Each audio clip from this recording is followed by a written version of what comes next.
ಅತಿಥಿ ಬೆಳಗೂರು ಸಮೀಲ್ಲ ಅಂತ ಹೇಳ್ಕೊಂಡು ಇವರು ರಾಜ್ಯೋತ್ಸವ ಪ್ರಶಸ್ತಿ ಪುರಸ್ಕೃತರು. ಉದಯ ಟಿ ವಿ, ಈ ಟಿ ವಿ ಹೀಗೆ ಹಲವಾರು ಸಂಸ್ಥೆಗಳಲ್ಲಿ ಕೆಲಸ ಮಾಡಿದಂಥವ್ರು. ಅವ್ರು ನಮ್ಮ ಜೊತೆ ಇದ್ದಾರೆ. ಅವರು ಏನೇನು ಸಾಧನೆ ಮಾಡಿದ್ದಾರೆ, ಏನಿತ್ತು ಅಂತ ಅವ್ರ ಬಾಯಲ್ಲಿ ಕೇಳೋದು ಬನ್ನಿ. ಸರ್ ನಮಸ್ಕಾರ. ಹೌದಾ? ಹೇಳಿ, ತಾವು ಎಲ್ಲೆಲ್ಲಿ ವರ್ಕ್ ಮಾಡ್ಕೊಂಬಂದ್ರಿ? ಏನು ಸರ್, ಎಲ್ಲೆಲ್ಲಿ ಮೊದಲೆಲ್ಲಿ ಮಾಡಿದ್ರಿ? ಊರಿಂದ ಹೆಂಗೆ ಬಂದ್ರಿ? ಬಾಲ್ಯ ಎಲ್ಲ ಹೆಂಗೆ? ಒಂದು ನಾನು ಚಿತ್ರದುರ್ಗ ಜಿಲ್ಲೆ ಹೊಸದುರ್ಗ ತಾಲ್ಲೂಕು ಬೆಲಗೂರು ನಮ್ಮ ಊರು. ಹಳ್ಳಿಗಾಡಿಂದ ಬಂದವನು, ಮೂಲತಃ ಹಳ್ಳಿಗಾಡಿಂದ ಬಂದವನು.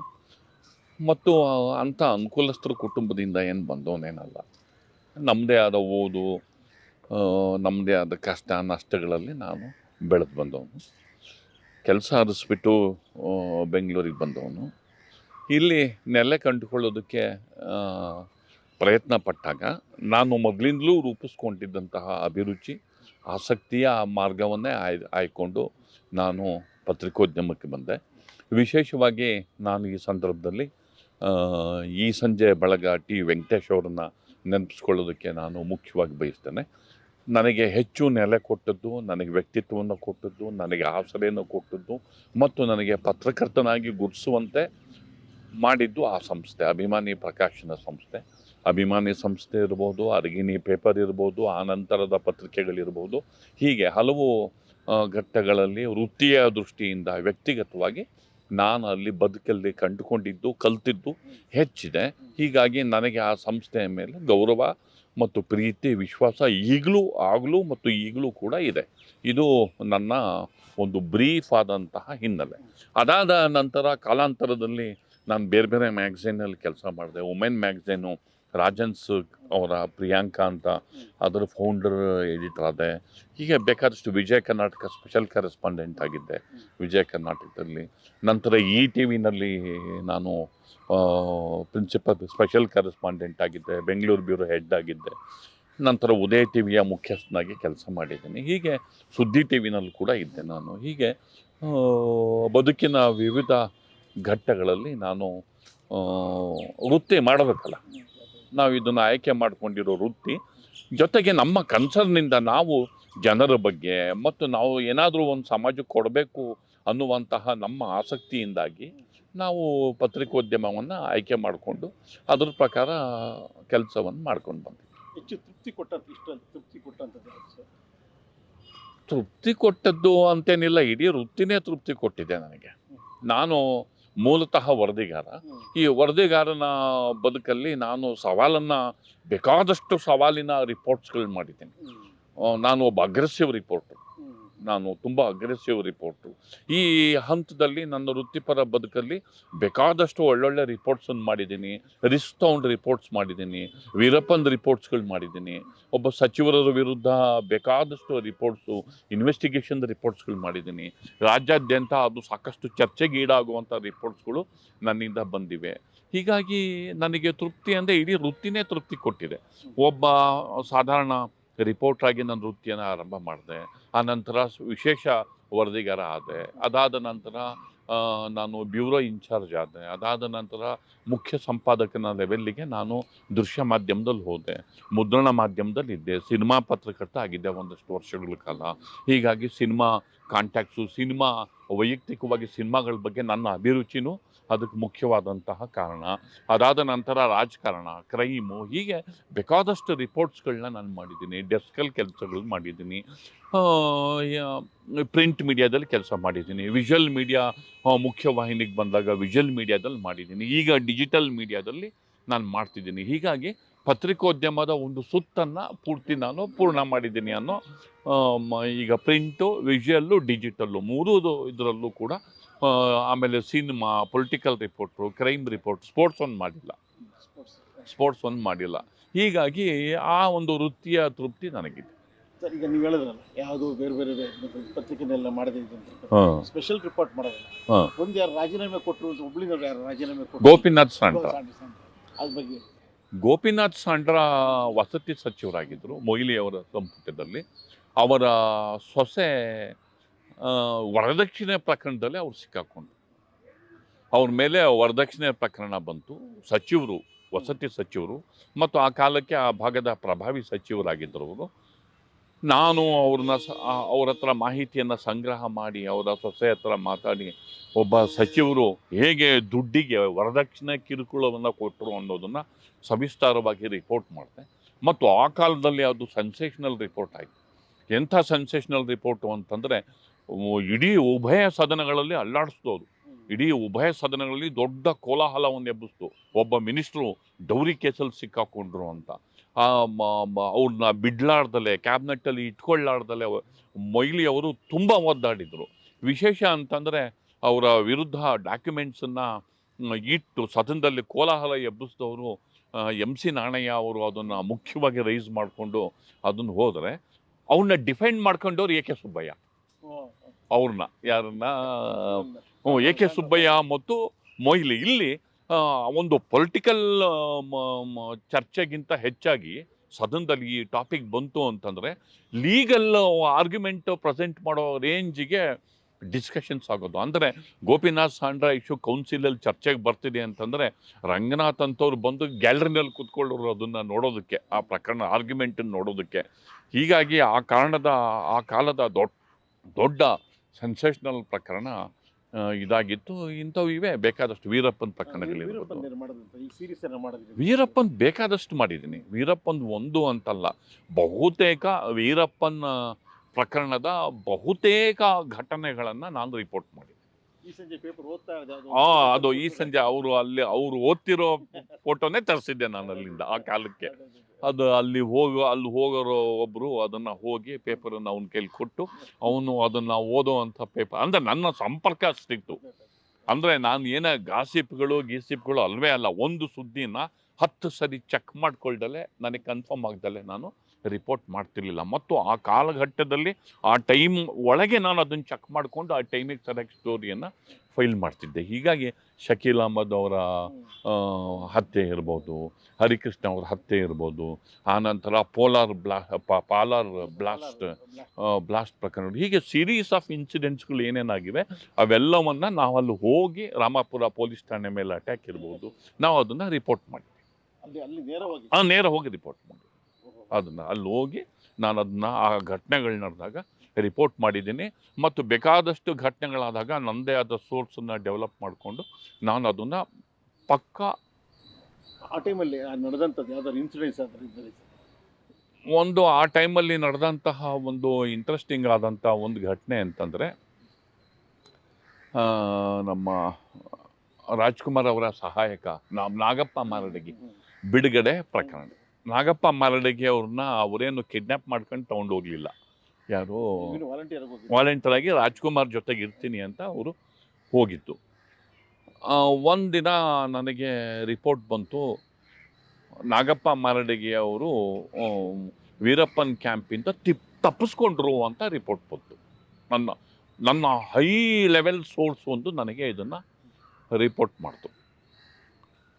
ಹೈ ಸೋರ್ಸು, ತುಂಬ ಹೈ, ಅಂದರೆ ಅಷ್ಟು ಸ್ಟ್ರಾಂಗ್ ಆದಂತಹ ಸೋರ್ಸು ನನಗೆ ರಿಪೋರ್ಟ್ ಮಾಡ್ತು. ನಾನು ಅದನ್ನು ಇನ್ಪುಟ್ಸ್ ತೊಗೊಂಡು ಏನಾಯಿತು ಘಟನೆ ಅನ್ನೋದನ್ನು ನಾನು ಕ್ರಾಸ್ ಚೆಕ್ ಮಾಡಿಕೊಂಡಾಗ ಆತ 2 ಕ್ಯಾಂಪ್ಗಳಲ್ಲಿ ರಾಜ್ಕುಮಾರ್ ಅವ್ರನ್ನ ಒಂದು ಕ್ಯಾಂಪಲ್ಲಿಟ್ಟು ಅವರಿಗೆ ಕಾವಲೆಲ್ಲ ಹಾಕಿ ಅಲ್ಲಿ ಕಾಡಲ್ಲಿ ಒಂದು ಕಡೆ ಇಟ್ಟಿರ್ತಾರೆ, ಇನ್ನೊಂದು ಕಡೆ ವೀರಪ್ಪನ್ ಪಕ್ಕದಲ್ಲಿ ಅವ್ರ ಸಹಾಯಕರು ಮತ್ತು ಇನ್ನೊಂದು ತುದಿನಲ್ಲಿ ನಾಗಪ್ಪ ಮಾರಡಗಿ ಅವರು ಇರ್ತಾರೆ.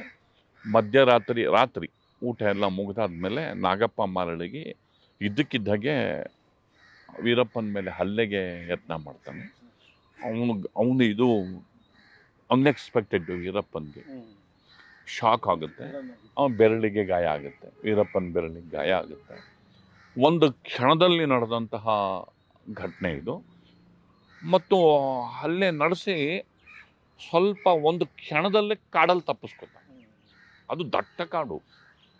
ಒಂದು 20 ಮಾರು ಹಿಂದಕ್ಕೆ ಹೋಗಿ ಕೂತ್ಬಿಟ್ರೆ ಎಲ್ಲಿದೆಯಾ ಅಂತಲೇ ಗೊತ್ತಾಗಲ್ಲ. ಸೂರ್ಯನ ಕಿರಣಗಳೂ ಕೂಡ ನೆಲಕ್ಕೆ ತಾಕದಂತಹ ಕಾಡಿರುತ್ತೆ ಅಲ್ಲಿ. ಮಲೆಮಹದೇಶ್ವರ ಬೆಟ್ಟ ಕಾಡು, ಸತ್ಯಮಂಗಲ ಫಾರೆಸ್ಟ್ ಅಂತೂ ಅಷ್ಟಿದೆ. ಸೂರ್ಯನ ಕಿರಣ ಕೂಡ ನೆಲಕ್ಕೆ ತಾಗಲ್ಲ. ಅಂತಹ ಕಾಡಲ್ಲಿ ತಪ್ಪಿಸ್ಕೊಂಡ್ಬಿಟ್ಟು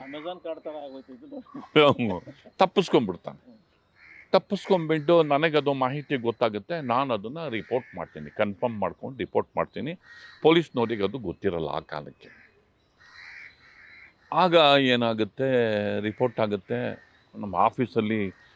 ಅದನ್ನು ರಿಪೋರ್ಟು ಕವರ್ ಮಾಡಬೇಕು ಬಿಡಬೇಕು ಅನ್ನೋದ್ರ ಬಗ್ಗೆ ಎಡಿಟೋರಿಯಲ್ ಮೀಟಿಂಗ್, ವಿಜಯ ಕನ್ನಡ ಎಡಿಟೋರಿಯಲ್ ಮೀಟಿಂಗ್ ನಡೆಯುತ್ತೆ, ದೊಡ್ಡ ಚರ್ಚೆ ನಡೆಯುತ್ತೆ.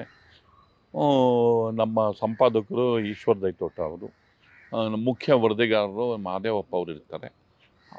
ನಾನು ಸ್ಪೆಷಲ್ ಪ್ರಿನ್ಸಿಪಲ್ ಕರೆಸ್ಪಾಂಡೆಂಟು. ಇಲ್ಲ ನಾವು ನಮ್ಮ ರಿಪೋರ್ಟ್ರ ಮೇಲೆ ನಾವು ನಂಬಿಕೆ ಇರಬೇಕು, ಮತ್ತು ಇಂಥ ರಿಪೋರ್ಟನ್ನು ನಾವು ಬಿಟ್ಟರೆ ನಮ್ಮದಿನ್ನೂ ಹೊಸ ಪತ್ರಿಕೆ ಇದು ನಮಗೆ ಜಾಸ್ತಿ ಪತ್ರಿಕೆಯನ್ನು ಬೂಸ್ಟ್ ಮಾಡುತ್ತೆ ಅಂಥೇಳಿ ಅದನ್ನು ದೊಡ್ಡ ರಿಪೋರ್ಟ್, ಎಕ್ಸ್ಕ್ಲೂಸಿವ್ ರಿಪೋರ್ಟಾಗಿ ಅದು ಕವರ್ ಆಗುತ್ತೆ.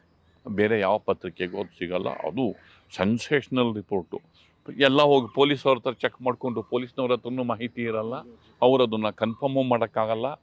ಜೊತೆಗೆ ಪ್ರತಿಷ್ಠೆ ಕೂಡ. ಎಲ್ಲಾದರೂ ರಾಂಗ್ ಆಯಿತು ಅಂದರೆ, ರಿಪೋರ್ಟು ಸುಳ್ಳು ರಿಪೋರ್ಟ್ ಆಯಿತು ಅಂದರೆ ಪತ್ರಿಕೆಗೆ ಡ್ಯಾಮೇಜು. ಅದು ಹೊಸ ಪತ್ರಿಕೆ ಅವಾಗಿನ್ನು. ಈ ಸ್ಥಿತಿ 3 ದಿನ ಆದರೂ ಯಾರು ಅದನ್ನು ಕನ್ಫರ್ಮು ಮಾಡ್ಕೊಳ್ಳಲ್ಲ. ತಪ್ಪಿಸ್ಕೊಂಡವನು ಸಿಗೋದು ಇಲ್ಲ. ಕಾಡಲ್ಲಿ ತಪ್ಪಿಸ್ಕೊಂಡೇನೆಲ್ಲರೂ ಸಿಗೋದು ಇಲ್ಲ. ಕಡೆಗೆ ಏನೋ ಸುಳ್ಳು ರಿಪೋರ್ಟ್ ಕೊಟ್ಟನೇನೋ ಅನ್ನೋ ಒಪಿನಿಯನ್ನು ಬಿಲ್ಡಪ್ ಆಗುತ್ತೆ. ನಾನೇನು ಸುಳ್ಳೇನು ಕೊಟ್ಟಿರಲ್ಲ, ನಾನು ಕಾನ್ಫಿಡೆನ್ಸ್ ಇರ್ತೀನಿ. 4ನೇ ದಿನಕ್ಕೆ ನಮ್ಮ ಸಿನಿಮಾ ರಂಗದ ಸ್ನೇಹಿತರೊಬ್ಬರು ಕಾಲ್ ಮಾಡ್ತಾರೆ. ಅವರು ಚಾಮರಾಜನಗರಕ್ಕೆ ಯಾವುದೋ ಒಂದು ಕಲ್ಚರಲ್ ಪ್ರೋಗ್ರಾಮ್ಗೆ ಹೋಗಿರ್ತಾರೆ. ಅಲ್ಲಿ ಕಾಡಿಂದ ತಪ್ಪಿಸ್ಕೊಂಡು ಬಂದಂತಹ ಮರಡಿಗೆ ಕೈ ಮೈ ಎಲ್ಲ ತರುಚ್ಕೊಂಡು, ಗಾಯ ಆಗಿ ಹಚ್ಕೊಂಡು, ಬಟ್ಟೆ ಎಲ್ಲ ಹರ್ಕೊಂಡು, ಅದೇ ಪೊದೆಯಲ್ಲಿ ಗಡ್ಡೆ ಹತ್ಕೊಂಡು, ಅವರಿಗೆ ಪರಿಚಯ ನಾನು ತಪ್ಪಿಸ್ಕೊಂಡು ಬಂದೆ ಅಂತಂದಾಗ ಅವರು ನಮಗೆ ಕಾಲ್ ಮಾಡ್ತಾರೆ. ಇಲ್ಲಿ ನೋಡಿ, ಇಲ್ಲಿ ನಾಗಪ್ಪ ಮಾರಡಿಗೆ ತಪ್ಪಿಸ್ಕೊಂಡು ಬಂದು ಇಲ್ಲಿದ್ದಾನೆ, ತಪ್ಪಿಸ್ಕೊಂಡು ಬಂದಂತೆ. ಆಮೇಲೆ ಅವ್ರನ್ನ ಕರ್ಕೊಂಡು, ಪೊಲೀಸ್ನವ್ರು ಕರ್ಕೊಂಡು ಅವರಿಗೆಲ್ಲ ಟ್ರೀಟ್ಮೆಂಟ್ ಎಲ್ಲ ಕೊಟ್ಟು, ಊಟ ಎಲ್ಲ ಅವಾಗ ಕೊಟ್ಟು, ಕಡೆಗೆ ಅವರು ಏನಾಯಿತು ಅಂತ ಡೀಟೇಲಾಗಿ ರಿಪೋರ್ಟ್ ಹೇಳ್ತಾನೆ. ಅದು ಆ ಕಾಲದ ತುಂಬ ಸೆನ್ಸೇಷನಲ್ ಪ್ರಕರಣ. ಇಂಥವು ಬೇಕಾದಷ್ಟು ಇದ್ದಾವೆ ಇನ್ನು. ಸರಿ, ಉದಯ ಟಿ ವಿನಲ್ಲಿ ಬಂದು, ಉದಯ ಟಿ ವಿ ಎಷ್ಟು ವರ್ಷಕ್ಕೆ ಸರ್? ಉದಯ ಟಿ ವಿನಲ್ಲಿ ಒಂದು 17 ವರ್ಷ. ಹೌದು, ಹೆಚ್ಚು ಕಮ್ಮಿ. ಇನ್ನೂ 17 ವರ್ಷ ಹೆಚ್ಚು ಕಡಿಮೆ. ನಿಮಗೆ ನೀವು ನಮಗಿಂತ ಜಾಸ್ತಿ. ಅಷ್ಟೇ, ನೀವು ಇನ್ನೂ ಜಾಸ್ತಿ ಇದ್ದೀರಾ ರವಿ. ನಮ್ಮದು ಒಂದು ನಿಮ್ದು 17. ಹಂಗೆ ನಮ್ದು ಆ ಕಡೆ ಒಂದು 3-4 ವರ್ಷ, 13-14 ವರ್ಷ ಇರುತ್ತೆ ಅಷ್ಟೇ. ಅದಕ್ಕಿಂತ ಮೊದಲು ನಾನು ಮೂಲತಃ ಉದಯ ಟಿ ವಿ, ಉದಯ ಟಿ ವಿನೇ. ಉದಯ ಟಿ ವಿಯವರು ಆ್ಯಪ್ಟಿಗೆ ಕೊಟ್ಟು, ನ್ಯೂಸನ್ನ ಆ್ಯಪ್ಟ್ ಅಂತ ಒಂದು ಕಂಪ್ನಿ, ಅಲ್ಲಿ ಅವರು ಅದನ್ನು ಔಟ್ಸೋರ್ಸ್ ಮಾಡಿದರು. ಇಲ್ಲಿ MG ರೋಡಲ್ಲಿ ಅವ್ರ ಆಫೀಸ್ ಇತ್ತು, ಇಲ್ಲಿ ಇದ್ದರು. ಅಲ್ಲಿ ಅದಕ್ಕೆ ನಾನು ಫ್ರೀಲ್ಯಾನ್ಸಿಂಗ್ ಆಗಿ ಕೆಲಸ ಮಾಡ್ತಿದ್ದೆ. ಹೀಗಾಗಿ ನಾನು ಮೂಲತಃ ನೀವೆಲ್ಲ ಹೋಗೋಕ್ಕಿಂತ ಮುಂಚೆನ ಉದಯ ಟಿ ವಿ ನಾನು. ಸರ್, ಆಮೇಲೆ ನಂತರ ಈಗ ಎಲ್ಲ ಮುಗೀತು, ನಿಮ್ದೆಲ್ಲ ಕಥೆ ಎಲ್ಲ ಮುಗೀತು ಸರ್. ಹೆಂಗೆ, ಯಾವ ರೀತಿ ನಿಮ್ಮ ಜೀವನ ಯಾವ ರೀತಿ ಮಾಡ್ತಿದ್ದೆ? ಇದ್ದೇ ಪೋಸ್ಟ್ ಬೇರೆ ಮಾಡ್ತಾ ಇದ್ದೀವಿ. ಹೌದು, ಪೋಸ್ಟ್ 4-5 ವರ್ಷದಿಂದ ಮಾಡ್ತಾ ಇದ್ದೀವಿ. ಮುಂದೆ ಇಲ್ಲ, 4-5 ವರ್ಷ ಇಲ್ಲ, 2 ವರ್ಷ ತುಂಬಿತು. 4-5 ವರ್ಷ ಅಲ್ಲ, 2 ವರ್ಷ ತುಂಬಿತು. ಈಗ ಬೇರೆ ಚಾನಲ್ಗಳಲ್ಲಿ ಯಾಕೋ ಹೋಗಿ 1-2 ಚಾನಲಿಂದ ಕರೆದ್ರು ನನಗೆ. ನನಗೆ ಯಾಕೋ ಹೋಗಿ ಕೆಲಸ ಮಾಡೋ ಸ್ಥಿತಿಯಲ್ಲಿ ಆ ಚಾನಲ್ಗಳಲ್ಲಿ ಇದ್ದೀವಿ ಅಂತ ನನಗೆ ಅನ್ನಿಸ್ಲಿಲ್ಲ. ಸೊ ಹೀಗಾಗಿ ಒಂದು ಡಿಜಿಟಲ್ ಮೀಡಿಯಾ ಒಂದು ನಾನು ಮುಟ್ಟಿರಲಿಲ್ಲ. ಸೊ ಡಿಜಿಟಲ್ ಮೀಡಿಯಾ ಮಾಡೋಣ ಅಂತ ನಾನು ಡಿಜಿಟಲ್ ಮೀಡಿಯಾಗೆ ಕೈ ಹಾಕಿದೆ. ಈಗ ಮೊನ್ನೆನೂ ಅಷ್ಟೇ, ಮೊನ್ನೆ ಮೂಡಾ ಪ್ರಕರಣದಲ್ಲಿ ರಾಜ್ಯಪಾಲರ ಸ್ಯಾಂಕ್ಷನ್ ಇರ್ಬೋದು, ರಾಜ್ಯಪಾಲರ ಸ್ಯಾಂಕ್ಷನಿಗೆ ಹೋಗುತ್ತೆ ಅನ್ನೋದಿರ್ಬೋದು, ರಾಜ್ಯಪಾಲರ ಸ್ಯಾಂಕ್ಷನ್ ಇರ್ಬೋದು. ಆ ಇಡೀ ವಿದ್ಯಮಾನದ ಎಕ್ಸ್ಕ್ಲೂಸಿವ್ ಸ್ಟೋರಿನ ಕೊಟ್ಟಿದ್ದೇ ದಿ ಪೋಸ್ಟ್. ಇನ್ನು ಯಾರೂ ಪ್ರಿಂಟ್ ಮಾಡಿರಲಿಲ್ಲ, ಯಾವ ಚಾನಲಲ್ಲೂ ಬಂದಿರಲಿಲ್ಲ, ಯಾವ ಪ್ರಿಂಟ್ ಮೀಡಿಯಾದಲ್ಲೂ ಬಂದಿರಲಿಲ್ಲ. ಮೂಡಾ ರಾಜ್ಯಪಾಲರ ಕಚೇರಿಗೆ ಹೋಗುತ್ತೆ, ಅಲ್ಲಿ ಅದೊಂದು ಸೆನ್ಸೇಷನಲ್ ಪ್ರಕರಣ ಆಗುತ್ತೆ. ಇಂಥದ್ದೊಂದು ಯತ್ನ ನಡೆದಿದೆ. CBI ತನಿಖೆಗೆ ಸಿಕ್ಸೋದಕ್ಕೆ ಸಿದ್ದರಾಮಯ್ಯ ಅವರಿಗೆ ಒಂದು ದೊಡ್ಡ ಪ್ರಯತ್ನ ನಡೆದಿದೆ, ಇಡಿನೂ ಒಂದು ಪ್ರಯತ್ನ ನಡೆದಿದೆ. ಈ ಎಲ್ಲ ಸಮಗ್ರ ವರದಿಯನ್ನು ಫಸ್ಟ್ ಫ್ಲ್ಯಾಶ್ ಮಾಡಿದ್ದೆ ದಿ ಪೋಸ್ಟ್. ಎಲ್ಲ ಎಲ್ಲೆಲ್ಲೂ ಸ್ಪೆಷಲ್ ಇದೆ, ನಮ್ಮ ಸಂಪರ್ಕಗಳಿವೆ, ನನ್ನ ಸಂಪರ್ಕಗಳಿವೆ. ನಮ್ಮ ಆಟೋಮೆಟಿಕ್ ಸಂಪರ್ಕಗಳಿವೆ. ನಮಗೆ ಇನ್ನೇನು 4 ದಶಕಗಳಿಂದ ಮಾಡ್ಕೊಂಡು ಬಂದಿದ್ದೆ ಅದು. ಸಂಪರ್ಕಗಳು ಅದ್ರ ಪಾಟಿಗೆ ಬರ್ತವೆ, ಬೆಳ್ಕೊಂಡು ಬರ್ತವೆ. ಸರ್, ಆಮೇಲೆ ರಾಜ್ಯೋತ್ಸವ ಪ್ರಶಸ್ತಿ ಬಂತು. ಹೌದು. ಇಷ್ಟೆಲ್ಲ ಸಾಧನೆಗೆ ನಿಮಗೆ ಹೌದು. ಹಿರಿಯಾಗಿ ರಾಜ್ಯೋತ್ಸವ ಪ್ರಶಸ್ತಿ ಬಂತು. ಹ್ಮ್. ಅದು ಯಾವ ರೀತಿ ಸರ್? ಅದು ಯಾವ ರೀತಿ ಬಂತು? ಯಾವ ರೀತಿ? ಅಲ್ಲ, ಯಾವ ರೀತಿ ಅಂತಂದರೆ ಯಡಿಯೂರಪ್ಪ ಅವರು ಕೊಟ್ಟರು. RP ಜಗದೀಶ್ ಅವರವರಿಗಿದ್ದು, ಇಲ್ಲ ನೀವೀಗ ರಾಜ್ಯೋತ್ಸವ ಪ್ರಶಸ್ತಿ ಕೊಡ್ತೀವಿ ಅಂತಂದರು. ನಾನು ಅದನ್ನು ತಗೊಂಡೆ. ನಾವೇನು ಅವ್ರ ಹತ್ರ ಹೋಗಿ ಕೊಡಿ ಅಂತ ಕೇಳಲಿಲ್ಲ. ನಮ್ಮ ಬಯೋಡೇಟಾನೂ ಕೊಡಲಿಲ್ಲ ಅವರಿಗೆ. ಏನೋ ನಮ್ಮ ಮೇಲೆ ತುಂಬ ಚಿಕ್ಕ ವಯಸ್ಸಲ್ಲೇ ಕೊಟ್ಟರು ನಮಗೆ ರಾಜ್ಯೋತ್ಸವ ಪ್ರಶಸ್ತಿ. ನಮಗೆ ಹೋರಾಟನೇ ನಡೆಸ್ತೀರಿ. ನಮಗೆ ತುಂಬ ಚಿಕ್ಕ ವಯಸ್ಸಲ್ಲಿ ನಮಗೆ ಅಂದರೆ ನಮ್ಮ ಮೇಲೆ ಅವರು ಇಟ್ಟಿರೋ ಪ್ರೀತಿ ವಿಶ್ವಾಸ, ಅದು ನಮ್ಮ ಪುಣ್ಯ, ನಮ್ಮ ಗಳಿಕೆ ಅದು. ಸರ್, ಈಗ ಮನೆಯಲ್ಲಿ ಸರ್ ತಮ್ಮ ಮನೆ ಹೆಬ್ಬಾಳ, ಕೆಂಪಾಪುರ ಅಲ್ಲಿ. ಸರ್, ಮನೆ ಫ್ಯಾಮಿಲಿ? ನಮ್ಮ ಮನೆಯವರು ಜರ್ನಲಿಸ್ಟೇ. ಅವರು ಹಿಂದೂ ಪತ್ರಿಕೆ ಡೆಪ್ಟಿ ಎಡಿಟರ್ ಆಗಿದ್ದಾರೆ. ಅವರು ಜರ್ನಲಿಸಮ್ ಓದಿರೋದೆ. ಅವರು ವೃತ್ತಿನ ಮಾಡಿಕೊಂಡು. ಸರ್, ಮಗ ಸರ್? ಮಗ ಅವ್ರದ್ದು ಇಂಜಿನಿಯರಿಂಗ್ ರಾಮಾಯಣದಲ್ಲಿ ಓದಿದ್ರು. ನ್ಯೂಯಾರ್ಕ್ ಯೂನಿವರ್ಸಿಟಿನಲ್ಲಿ ಮಾಸ್ಟರ್ಸ್ ಆಯಿತು, MS ಆಯಿತು. ಅವ್ರು ಸದ್ಯ ನ್ಯೂಯಾರ್ಕಲ್ಲಿ ಕೆಲಸ. ಈಗ ನಮ್ಮ ಬದುಕಿನ ಹೆಜ್ಜೆಗಳಲ್ಲಿ ನೀವು ಜೊತೆಯಾಗಿದ್ದೀರ.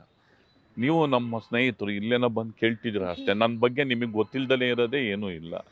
ನಾವು ಹೆಜ್ಜೆ ಇಟ್ಟ ಜಾಗದಲ್ಲಿ ನೀವು ನಮ್ಮ ಜೊತೆಗೆ ಹೆಜ್ಜೆ ಇಟ್ಟಿದ್ದೀರ. ನಮ್ಮ ಕಷ್ಟದ ಜೊತೆಗೆ, ನಮ್ಮ ಬದುಕಿನ ಜೊತೆಗೆ, ನಮ್ಮ ವೃತ್ತಿ ಜೊತೆಗೆ, ನಮ್ಮ ಖಾಸಗಿ ಬದುಕಿನ ಏರ್ಪೇರ್ ಜೊತೆ ನೀವು ನಮ್ಮ ಜೊತೆಗಿದ್ದೀರ. ಹೀಗಾಗಿ ನಿಮ್ಮಿಂದ ನಮಗೆ ಗೊತ್ತಿಲ್ಲದಲೇ ಇರೋ ಅಷ್ಟು, ಅಥವಾ ನಿಮ್ಮ ಮುಂದೆ ನಾವು ಕೊಚ್ಕೊಳ್ಳೋ ಅಷ್ಟು ಏನೂ ಇಲ್ಲ.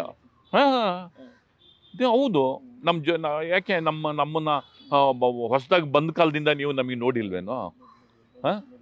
ಮತ್ತು ನಮ್ಮ ಸಾಧನೆಯ ಒಂದು ಭಾಗ ನೀವು. ನಿಮ್ಮಂಥವ್ರ ನೆರವಿಂದ, ನಿಮ್ಮಂಥವ್ರ ಸಹಾಯದಿಂದ. ತುಂಬ ಜನ ಇದ್ದಾರೆ ಬಿಡಿ, ಈ ಸಂಜೆ ವೆಂಕಟೇಶ್ ಅವರೆಲ್ಲ. ಅಲ್ಲಲ್ಲ, ಆಯಿತು, ಅದನ್ನು ಹೇಳಿದ್ವಿ, ಅವ್ರು ಇದ್ದಾರೆ ಬಿಡಿ. ಹಿಂಗೆ ಬೇಕಾದಷ್ಟು ಜನ. ಈಗ ಮಹಾದೇವಪ್ಪ ಅವರು, ಆಮೇಲೆ ಈಶ್ವರ್ ದೈತೋಟ ಅವರ ವೈಫು ಆಶಾ ಅವರು ನನಗೆ ತುಂಬ ಸಹಾಯ ಮಾಡಿರೋದು ಒಂದು ಘಟ್ಟದಲ್ಲಿ. ಈ ಥರ ಬೇಕಾದಷ್ಟು ಜನ ಸ್ನೇಹಿತರಿದ್ದಾರೆ. ಸುವರ್ಣ ನಮ್ಮ ಗೆಳೆಯ. ಅವನು ನಮ್ಮ ಬದುಕಲ್ಲಿ ನಮ್ಮ ಯಾತ್ರೆ ಜೊತೆ ಹೆಜ್ಜೆ ಹಾಕ್ದವನು ಅವನು. ಹಿಂಗೆ ಎಲ್ಲರೂ ಹೆಜ್ಜೆ ಹಾಕ್ದವನು ಅವನು. One of the wonderful photographer ಅವನು. ಸುದ್ದಿ ಮತ್ತು ಫೋಟೋ ಜೊತೆಗೆ ಎಷ್ಟು ಅದ್ಭುತವಾಗಿ ಎಂಥ ಹಾರ್ಡ್ ವರ್ಕರು ಅಂತಂದರೆ ನಮ್ಮ ಸುವರ್ಣನೇ ಸಾಟಿ. ಅಂತಹ ಒಂದು ಕ್ರಿಯೇಟಿವ್ ಇರುವಂಥ ಮನುಷ್ಯ. ಹೀಗಾಗಿ ನಿಮಗೂ ಗೊತ್ತಿಲ್ಲದಲೇ ಇರುವಂಥ ಇದೆಲ್ಲವನ್ನು ನೀವು ನೋಡಿದ್ದೀರ. ಈಗ ಸುಮ್ಮನೆ ಪ್ರಶ್ನೆ ಕೇಳಿದ್ದು ನಮ್ಮ ಬಾಯಲ್ಲಿ ಪ್ರಶ್ನೆ ಅಷ್ಟೇ. ಇವೆಲ್ಲವೂ ನಿಮಗೆ ಗೊತ್ತಿರೋದೆ. ಹೀಗಾಗಿ ನೀವೆಲ್ಲ ಸೇರ್ಕೊಂಡು ನಮಗೆ ಸಹಾಯ ಮಾಡಿದ್ರಿಂದಲೇ ನಾವು ಈ ಹಂತಕ್ಕೆ ಬಂದು ಕೂತಿದ್ವಿ. ಇದನ್ನು ನಾವು ಸ್ಮರಿಸಲೇಬೇಕಾಗುತ್ತೆ. ಸರ್, ಇವಾಗ ನಮ್ಮ ಜೊತೆ ಬಂದು ಇಷ್ಟೆಲ್ಲ ಡೀಟೇಲ್ ಹೇಳಿ ನೆಲಕೆಲ್ಲ ಹಾಕಿದ್ವಿ. ಆಯ್ತು. ನಮಸ್ಕಾರ.